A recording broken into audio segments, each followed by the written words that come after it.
విజయవాడ నుంచి హైదరాబాద్‌కి 250 కిలోమీటర్లు ఉంటది. బస్సు 285 దాకా లెక్కేసుకోవాలి.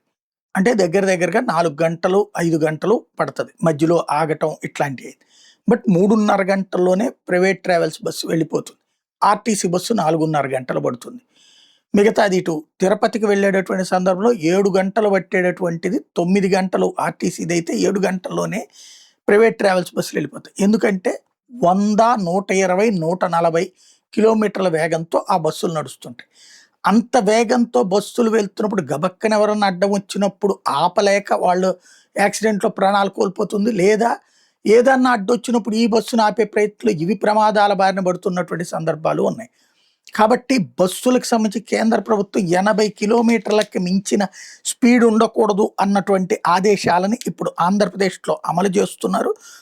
ఆల్ ఇండియా టూరిస్ట్ పర్మిట్ కలిగినటువంటి మన రాష్ట్రానికి చెందిన ట్రావెల్ సంస్థల బస్సులు ఏపీ మీదుగా ప్రయాణించే బస్సులు కలిపి మొత్తం 1800 ఉంటాయి. వీటిలో ఇప్పటిదాకా 1660 బస్సులకి జీపీఎస్ ట్రాక్ చేయడం కూడా ప్రారంభించారట. ఇక మీద ప్రైవేట్ ట్రావెల్స్ బస్సులు స్పీడు ఎక్కువ ఉంటే గనక వెంటనే ఒక ట్రాకింగ్ మిషన్ పనిచేస్తది. సంబంధిత అధికార యంత్రాంగం అలర్ట్ అవుతది. వాళ్ళని అలర్ట్ చేస్తారు. స్పీడుని కంట్రోల్ చేస్తారు. కాబట్టి ఇప్పటిదాకా అత్యంత వేగంగా ఎళ్ళగలమనుకున్న ప్రయాణికులు లేట్ అవుతుందని గుర్తుపెట్టుకోవాలి. అదే సందర్భంలో అడ్డదిడ్డంగా వెళ్ళేటటువంటి డ్రైవర్లు జాగ్రత్త పడాల.